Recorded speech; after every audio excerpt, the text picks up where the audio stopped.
साड़ियों का ससुराल। पापा, कल हम फुल फैमिली कहीं बाहर घूमने चलते हैं। बहुत दिन हो गए हम कहीं नहीं गए। हम सब चले जाएंगे तो दुकान कौन देखेगा, वो भी तो जरूरी है। तुम लोग एक काम करो, तुम लोग चले जाओ, मैं दुकान में रहूंगा। ऐसे थोड़ी ना होता है पापा, वैसे भी कल गुरुवार है, बाजार बंद रहेगा, एक दिन तो छुट्टी बनती है। बनती है, लेकिन अभी लगन का समय है, जिसको बंद रखना है अपना दुकान रखने दो। मैं तो अपनी दुकान खुली रखूंगा। सब दुकान बंद रहेगी और अपनी खुली तो कस्टमर अपनी दुकान में ही आएंगे ना। यही तो मौके होते हैं ग्राहक बढ़ाने के। ठीक है, तब ऐसी बात है तो क्या बोलूं। खाने के टेबल पर बैठे चारों मर्द बातें कर रहे थे और सारी औरतें अपने अपने पतियों के पीछे एक लंबा सा घूंघट लिए खड़ी रहती हैं और उन्हें खाना परोस रही होती हैं। जी पहले खाना तो खा लो, बातें तो होती रहेगी। खाते वक्त बात करने से ना खाना अटक जाता है। तभी खाने लगते हैं।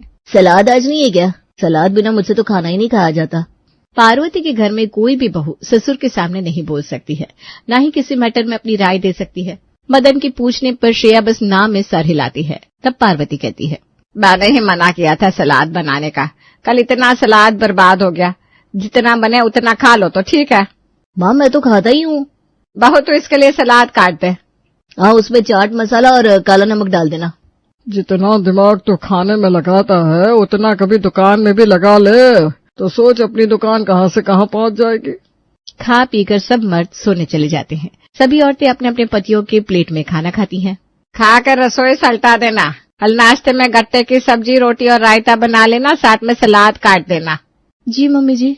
अब ये लोग दुकान रोज जल्दी जाएंगे, सुबह 9 बजे ही। लगन शुरू हो गया है तो तुम लोग भी 8 बजे तक किसी भी तरह से नाश्ता तैयार कर लेना। हो जाएगा मम्मी जी। दोनों बहुएं खाना खाकर रसोई में चली जाती है और पार्वती भगवान के मंदिर का पट बंद करने। सुदन का साड़ियों का बहुत बड़ा कारोबार है। पूरे शहर में सबसे प्रसिद्ध और जानी मानी दुकानों में से एक है सुदन की दुकान। अगले दिन सुबह 4 बजे ही तीनों सास बहू उठ जाती हैं और घर के कामों में लग जाती हैं। नाश्ता 8 बजे की जगह 7 बजे ही तैयार कर देती हैं। तुम दोनों की तरह ही अपने बेटे निशान की भी पत्नी लाऊंगी। घर के सभी मर्द नाश्ता करके अपनी दुकान चले जाते हैं। मर्द अपनी दुकानों में और औरतें अपने घर में व्यस्त रहती हैं। फिर एक रोज रात को खाने के टेबल पर पार्वती सुदन से कहती है, इसी उम्र में मदन और अतुल की शादी हुई थी। अब निशान के हाथ हमें पीले कर देने चाहिए। लगन भी अभी अच्छे चल रहे हैं। हाँ, मेरे दिमाग में भी यही चल रहा है, लेकिन मैं कोई ऐसे परिवार की तलाश में हूँ जिसका भी कपड़े का व्यापार हो, जिससे हमारे बिजनेस को भी फायदा हो। अपनी दुकान में हर तरह की साड़ी है, बस बनारसी साड़ी नहीं है। मैं समझ गया भैया, आप सोच रहे हैं कि बनारस की लड़की आए ताकि हम बनारस की साड़ी का काम भी शुरू कर पाए। हाँ, चाह तो मैं भी यही रहा हूँ। अब तुम दोनों भाई बनारस के सबसे अच्छे बिजनेसमैन का पता लगाओ। वैसे एक दो को मैं जानता हूँ। अतुल और मदन अपने अपने जान पहचान में पता लगाते हैं। उन्हें अखिलेश के बारे में पता चलता है। रात को खाने के टेबल पर अतुल कहता है, पापा, अखिलेश जी का नाम बहुत है बनारस में और उनकी इकलौती बेटी भी है। हमें उनके परिवार से बात करनी चाहिए, क्या कहते हैं आप? इसमें क्या ना क्या है, तुम किसी के जरिए रिश्ता भिजवाओ और बात आगे बढ़ाओ। इसी लगन में निशांत की शादी करनी है। मैंने एक आदमी से कहा है, वो अखिलेश जी तक हमारी बात पहुंचा देगा। ठीक है तब। अगले दिन अखिलेश का फोन सुदन को आता है। जी, दोनों परिवार मिलकर बात कर लेते हैं। मैं तो इसी का इंतजार कर रहा था। ठीक है, मेरी दुकान गुरुवार को बंद रहती है तो हम लोग उसी दिन आते हैं। ठीक है, आइए। सुदन अखिलेश से कहता है, अखिलेश जी आ रहे हैं तो मुझे घर पर रहना होगा। गुरुवार वाले दिन निशांत तुम दुकान पर रहना और हम सब घर पर। उन लोगों को जब दुकान दिखाने लाऊंगा तब वो लोग तुमसे मिल लेंगे। ठीक है पापा। सुदन फिर पार्वती से कहता है, आप तैयारी कर लीजिएगा, किसी को कुछ बोलने का मौका ना मिले। हम किसी से कम नहीं है, ये उन्हें भी पता चलना चाहिए। हाँ जी, आप चिंता मत कीजिए, मैं और दोनों बहू सब संभाल लेंगे। पार्वती तैयारी शुरू कर देती है। गुरुवार के दिन अखिलेश के घर वाले सुदन से मिलने आते हैं। कैसा लगा हमारा घर? सुना तो बहुत है आपके घर के बारे में। अखिलेश और उसके घर वालों का स्वागत बहुत अच्छे से करती है श्रेया और कृष्णा। एक बार आपकी दुकान और लड़की को देख लूं, फिर आंख बंद करके रिश्ता कर पाऊंगा। हाँ जी, क्यों नहीं, चलिए दुकान। सुदन अखिलेश को अपनी दुकान ले जाता है। अखिलेश उसकी दुकान देखकर खुश हो जाता है और कहता है, भाई जी, ये रिश्ता मुझे मंजूर है, शादी तय है। अब झटपट डेट निकलवाकर मैं आपको इत्तला करता हूँ। प्रीति मुंहफट और अपनी बात रखने वाली लड़की है। प्रीति को जैसे ही पता चलता है कि उसका रिश्ता तय हो गया है और वो भी उसे बिना लड़का दिखाए, तो वो अखिलेश से कहती है, पापा, मुझे लड़का दिखाए बिना आपने फाइनल कैसे कर दिया? मुझे लड़की से एक बार मिलना है। जिंदगी मुझे काटनी है उसके साथ, और मैं ही उससे नहीं मिली हूँ अभी तक। बेटा एक बार तू मिल ले, तुझे भी लड़का पसंद आएगा, और जो नहीं आया तो रिश्ता तोड़ दूंगा बस। थैंक यू पापा। प्रीति अपने फोन से लड़के को कॉल करती है और मिलने को कहती है। निशांत, मैं तुमसे मिलना चाहती हूँ, कल ही तुम बनारस आ जाओ ना मुझसे मिलने। ओके, मैं आ जाता हूँ। मैं भी शादी से पहले तुमसे मिलना चाहता था। अपने घर में मैं पहला लड़का हूँ जो शादी से पहले लड़की से मिल रहा हूँ, वरना मेरे भैया सबने तो ऐसे ही शादी कर ली बिना लड़की से मिले। अब मुझे तो मिलना ही है। प्रीति और निशांत एक दूसरे से मिलते हैं। प्रीति को निशांत से पहली नजर में प्यार हो जाता है और वो उसे शादी के लिए हाँ कह देती है। जल्द ही प्रीति और निशांत की शादी हो जाती है। शादी होकर प्रीति अपने ससुराल आती है, जहाँ उसे ससुराल के नियम और कानून की एक जरा जानकारी नहीं थी। प्रीति जाते ही अपना घूंघट हटा लेती है। बहुत थक गई हूँ मैं कृष्णा भाभी, मुझे भूख भी लग रही है। जल्दबाजी में ना मैंने ठीक से खाना भी नहीं खाया था। कृष्णा धीरे से कहती है। प्रीति घूंघट करो, सबके सामने बहुएं बिना घूंघट के यहाँ नहीं रहती, और तुम तो अभी अभी आई हो। हाँ प्रीति, तुम अपने कमरे में जाओगी तब मैं तुम्हें खाना पहुंचा दूंगी, वहाँ आराम से खा लेना। हाँ लेकिन भाभी घूंघट हर टाइम कौन ही रखता है। अब क्या करे, करना ही पड़ता है। जैसे हमें आदत हो गई है वैसे तुम्हें भी हो जाएगी। प्रीति घूंघट करके अपने कमरे में चली जाती है। प्रीति को बहुत अजीब लगता है क्योंकि अपने मायके में वो बहुत खुलकर रही थी। अगले दिन कृष्णा प्रीति को सुबह उठते ही रसोई में ले जाती है और पार्वती उससे कहती है, बहू आज तुझे खाना बनाना है, और हाँ थोड़ा जल्दी बनाना क्योंकि सारे मर्द दुकान जाएंगे। मम्मी जी आज भी दुकान? एक दिन तो छोड़ सकते हैं। एक हफ्ते से शादी के कारण दुकान बंद रही, वही बहुत है, वरना पापा जी दुकान बंद करते हो ही नहीं सकता। 12 महीने दुकान खुलती है और अभी तो फिर भी लगन का टाइम है। ओह अच्छा। प्रीति खाना बनाती है और सबको नाश्ता देती है। खाना खाकर सुदन कहता है, थोड़ा जल्दी करो तुम तीनों, दुकान खोलनी होती है। बस हो गया पापा। सुदन हड़बड़ी में प्रीति का नेक दिए बिना ही जाने लगता है। अरे बहू का नेक तो दीजिए। अरे हाँ मैं भूल गया, ले बहू। सुदन सोने के इयररिंग्स प्रीति को देता है और सभी मर्द दुकान चले जाते हैं। दुकान में सुदन निशांत से कहता है, निशांत अगले हफ्ते तो बहू को लेने उसके मायके जाएगा ना, तो अपने ससुर जी से बनारस की साड़ी के बारे में बात कर लेना। अगर वो हमें माल दे तो अच्छा हो जाएगा। ठीक है पापा, मैं पापा जी से बात कर लूंगा। निशांत अगले हफ्ते अपने ससुराल प्रीति को लेने जाता है और अखिलेश से कहता है, पापा जी मैं क्या सोच रहा था कि क्यों ना मैं बनारस की साड़ी का काम भी शुरू कर दूं, लेकिन समझ में नहीं आ रहा माल कहाँ से उठाऊं। अरे बेटा जी इसमें सोचना क्या है, मेरी तो मैन्युफैक्चरिंग है बनारस की साड़ी की, पूरी जिंदगी मैंने इसी में निकाल दी। तुम बेधड़क माल उठाओ और पैसे की चिंता मत करना, जब माल बिके तब पैसा देना।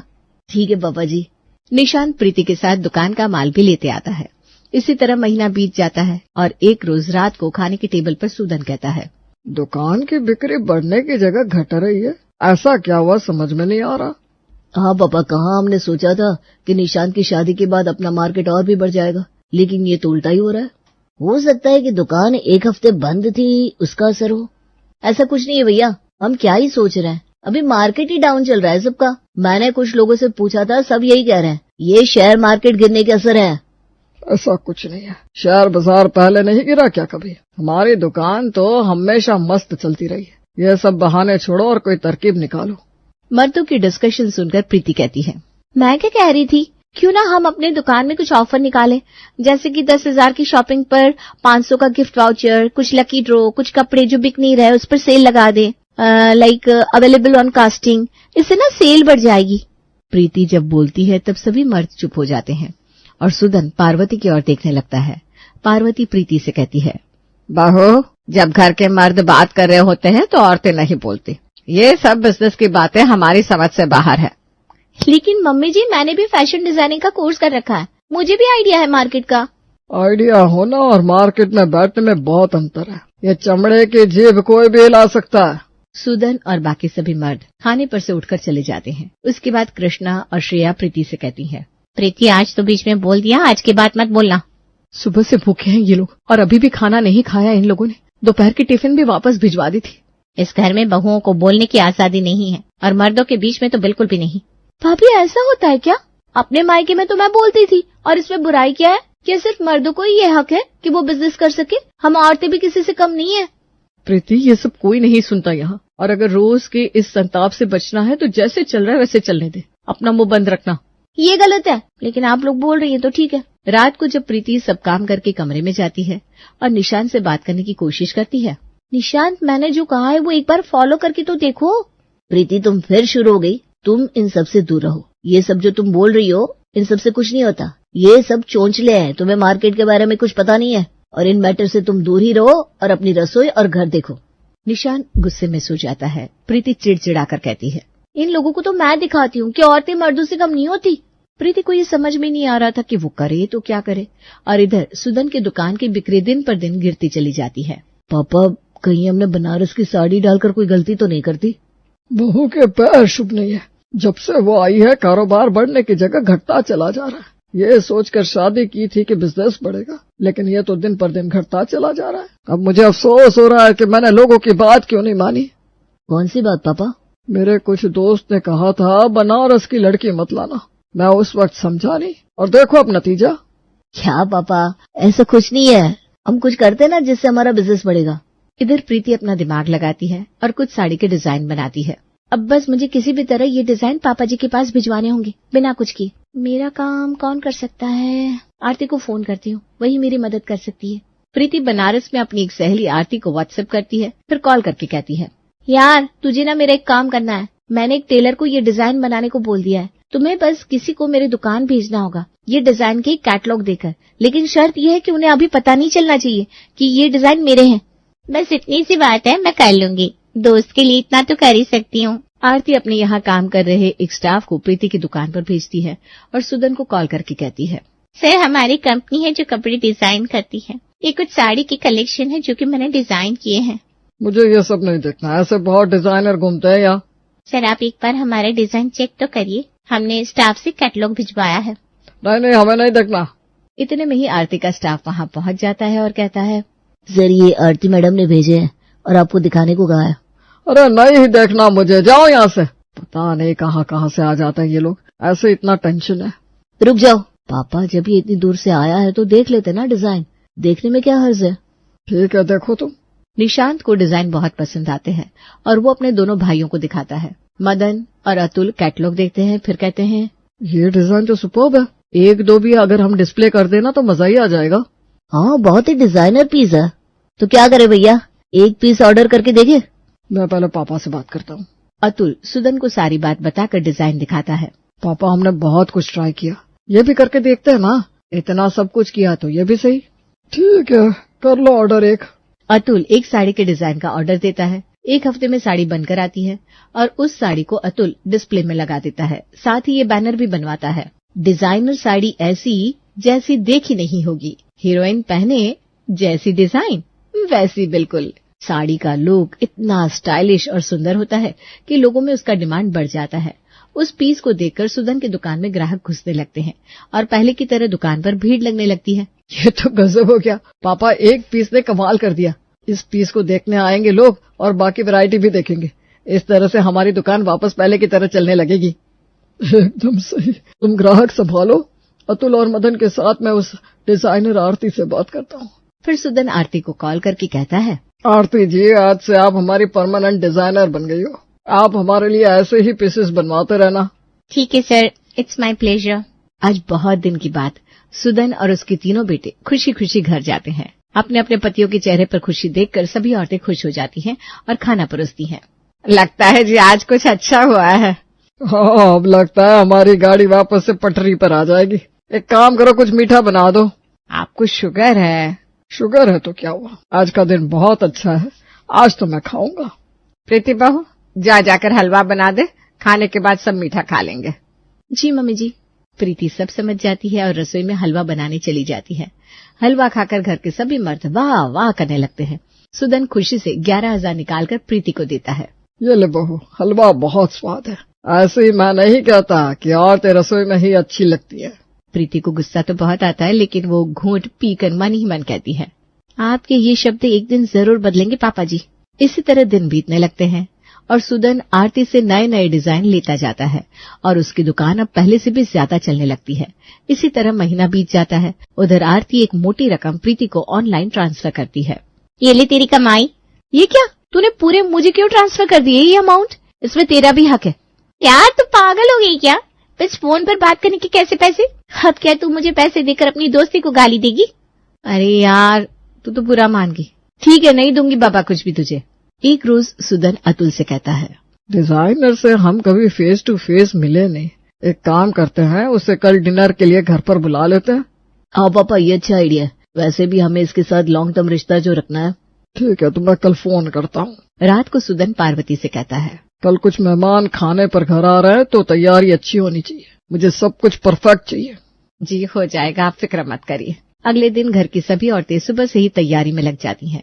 उधर सुदन दुकान जाते ही आरती को कॉल करता है और कहता है, आरती जी, आप बहुत अच्छी डिजाइनर हैं। मैं तो आपके डिजाइन का फैन हो गया हूँ। इसीलिए आपको घर पर खाने के लिए आना होगा, ताकि घर पर सब आपसे मिल सके और उन्हें भी पता चले कि हमारे लिए ऐसे डिजाइन बना रही हैं आप। वैसे आपने डिजाइन करना कब से शुरू किया? सर, ये डिजाइन मैं नहीं बनाती हूँ। मैं तो जस्ट इस कंपनी की स्टाफ हूँ जो आपसे बात करती हूँ। अच्छा, तो फिर कौन बनाता है? प्रीति बंसल, वो आप ही के शहर में रहती है। मैं आपको उनका कांटेक्ट दे देती हूँ। सुदन प्रीति के बारे में जानकर हक्का बक्का रह जाता है। आज दुकान बंद करके सभी मर्द घर जल्दी चले आते हैं ताकि डिजाइनर का स्वागत कर सके। शाम के 7 बज जाते हैं। तब अतुल कहता है, पापा जी क्या हुआ, आरती जी अभी तक आई नहीं? बेटा, हम डिजाइनर से मिलना चाहते थे ना। हमारी डिजाइनर तो यही घर पर ही है, जो घर के साथ साथ हमारे दुकान को भी देख रही है। ये क्या बोल रहे हैं पापा? सुदन सारी बात सबको बताते हुए प्रीति से कहता है, औरतें घर के साथ साथ बिजनेस भी संभाल सकती है, ये तुमने साबित कर दिया प्रीति बहू। मुझे माफ कर दे। अब इस घर के हर काम में औरतों की राय ली जाएगी और अब इस घूंघट की भी जरूरत नहीं है। थैंक यू पापा जी। आखिर तुमने सब बदल ही दिया। अब सुदन के घर में औरतों की इज्जत बढ़ जाती है और सब खुशी से रहने लगते हैं।